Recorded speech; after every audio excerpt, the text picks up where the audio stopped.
Hello everyone, welcome to my channel. So in my previous video, I have already introduced you all to the common terminologies of metallurgy. So today we will discuss about concentration of ores. Okay, so this one is the first metallurgical process after selection of the ores. So concentration of ore means the process of removal of unwanted earthy and siliceous impurities from the ore. So it involves many processes like hydraulic washing or gravity separation or levitation, froth flotation, magnetic separation, leaching or chemical separation. So at first we will discuss about hydraulic washing. Hydraulic washing, yes. So this method is based on the difference between the specific gravities of the ores and the gangue particles. So here I have already shown the diagram of hydraulic washing. You can see.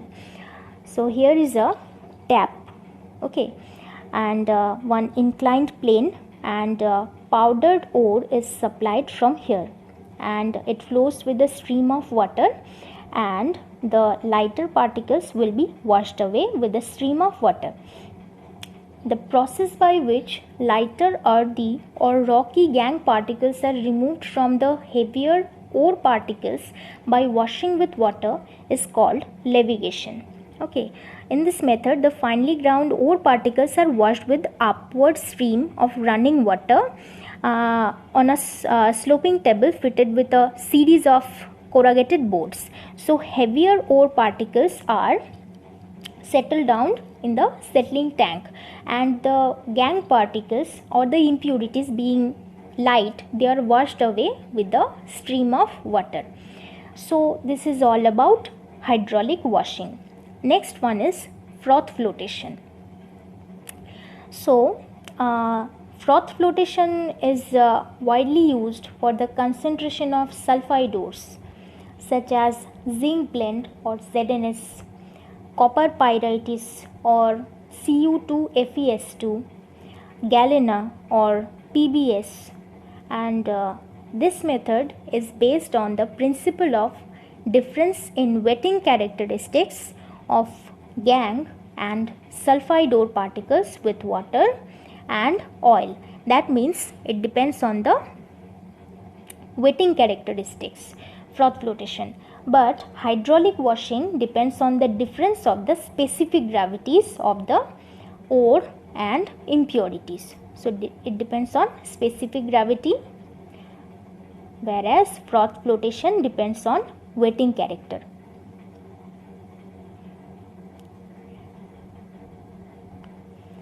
Okay, so now let's look at the diagram of froth flotation. Here it is a specially constructed tank in which powdered ore, oil and water is there, and a rotating paddle is also there in the middle, you can see, and the mixture is agitated by rotating paddle that draws the air, causing it to form froth. The ore particles that are preferentially wetted by oil become lighter and carried out by the froth to the surface, and the gangue particles which are preferentially wetted by water become heavier and settle down at the bottom of the tank. So the froth is then skimmed off, allowed to collapse, and finally dried to get the concentrated ore. Okay, so a problem is there. Suppose you have two types of sulfide ores together. For example, you have zinc blende, ZNS, and another sulfide ore like galena, that means PBS. So how to separate them? So it is done by adding a depressant. Depressant means that reacts with one of the two sulfide ores and will not react with another. For example, NaCN. If NaCN is added, that will react with only ZNS but not with PBS. So NaCN will react with ZNS, forming a protective layer of sodium tetracyanozincate, that means Na2ZnCN4. plus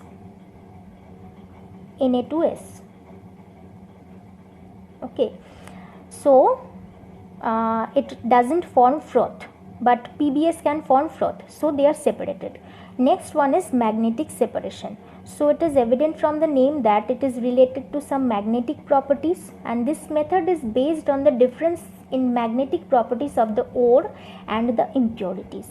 So here from the diagram you can see that the powdered ore is spread in slow stream with the help of hopper at the one end of the conveyor belt, moving around two rollers. One of the two rollers has an electromagnet in it. The other end of the belt, the magnetic part of the ore is pulled towards the roller due to magnetic attraction, and in this way we can separate the magnetic particles and the non-magnetic particles from each other.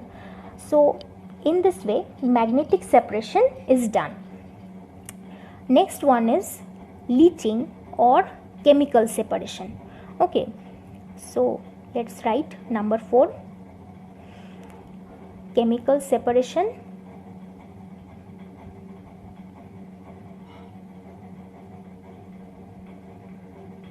or leaching.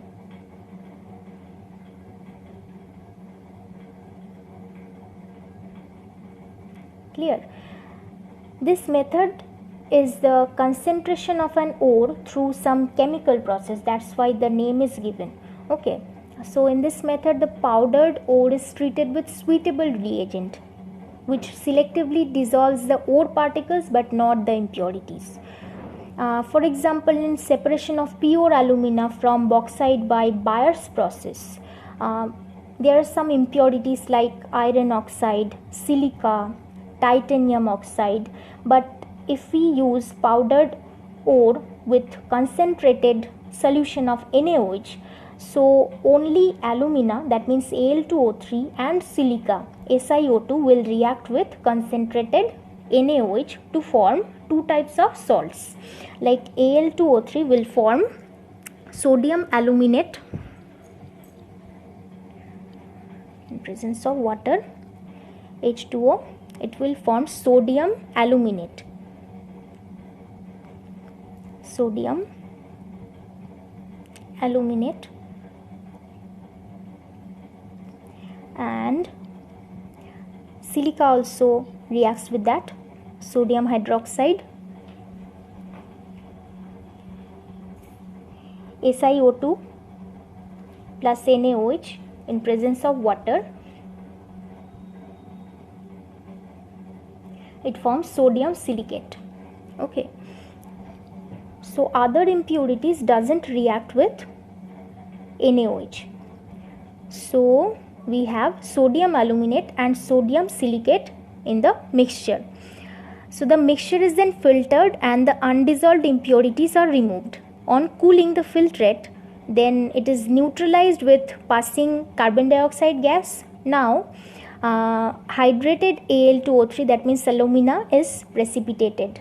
Sodium aluminate reacts with carbon dioxide but not sodium silicate. Okay, so Al2O3 XH2O, because it is hydrated, that's why water molecules are attached with it, and sodium bicarbonate NaHCO3, it remains in solution. Okay, and this one is solid, but sodium silicate remains in the solution, it doesn't react with carbon dioxide. So now sodium Al2O3 XH2O, that means the hydrated alumina which is filtered, washed, and next it is heated at high temperature to get the anhydrous alumina. At high temperature it gives alumina, Al2O3, which is solid, and the water molecules are removed. So in this process alumina is extracted from bauxite. So this is one example of leaching or chemical separation process. Many other chemical separation processes are possible with in other metals. So in my next video I'll be talking about extraction of the crude metal from the concentrated ores. The next step is calcination and roasting.